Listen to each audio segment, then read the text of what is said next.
வயதும் ஒரு கவிடு வாராத நட்பும் கன்றாத வளமும் குன்றாத இளமையும் கழு பிணி இல்லாத உடலும் சலியாத மனமும் அன்பு அகலாத கணவனும். மனைவியும் தான் அவர் பாடினாரு, அவர் ஆண், அதனால மனைவியும் பாடினார். நாம பெண் படிச்சா கணவனும்.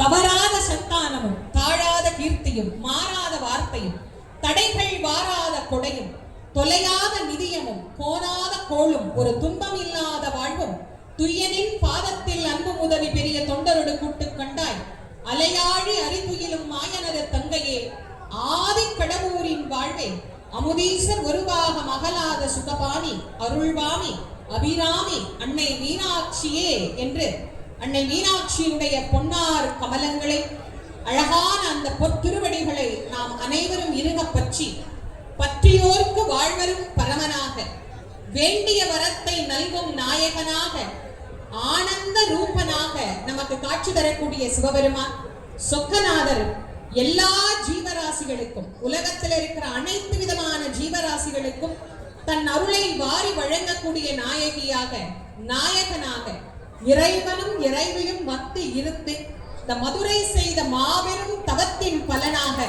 அன்னை மீனாட்சி நமக்கு இங்கு வந்து இந்த நகரத்திலே எழுந்தருளி அருள் செய்தாள். அந்த அருளை பெற்ற நமக்கு இதோ மேடையிலே அன்னை மீனாட்சி நமக்கு எழுந்தருளை இருக்கின்றார்.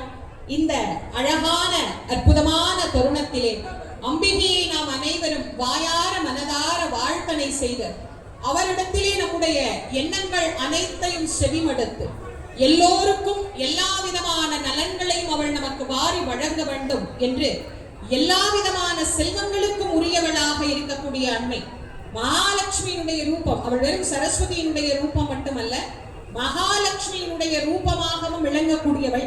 அதனால மகா சக்தி, அதனால்தான் அவளை சோடசி மகா சோடசி என்றெல்லாம் அழைக்கக்கூடிய தேவியாகவும் எல்லா நாயைகளுக்கும் உரிய தேவியாக அவள் விளங்குவதனால் அற்புதமான ஆற்றல் நிறைந்த தேவர்கள் கூட அன்றாட மதுரை மாநகருக்கு வந்து இந்த தெய்வத்தை வணங்கி நலன் பெறுகிறார்கள்.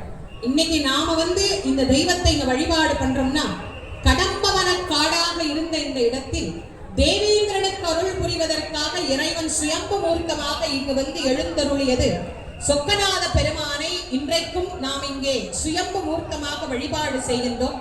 அக்னியிலே அவதரித்த அன்னை தடாதகை இங்கே நமக்கு காட்சி தரக்கூடிய ஆனந்த ரூபிணியாக விளங்குகின்றாள்.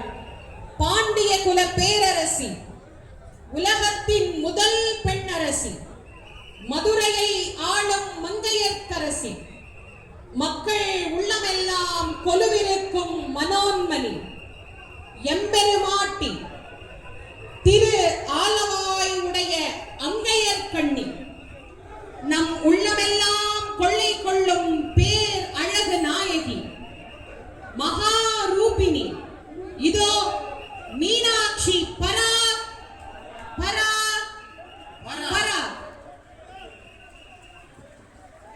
அன்னை மீனாட்சி அழகே ஒருங்கான தேவியாக, தன் நாயகனை கரம் பிடிக்கின்ற நாயகியாக, தன் மக்களை எல்லாம் ஆசீர்வதிக்கின்ற தெய்வமாக பேசும்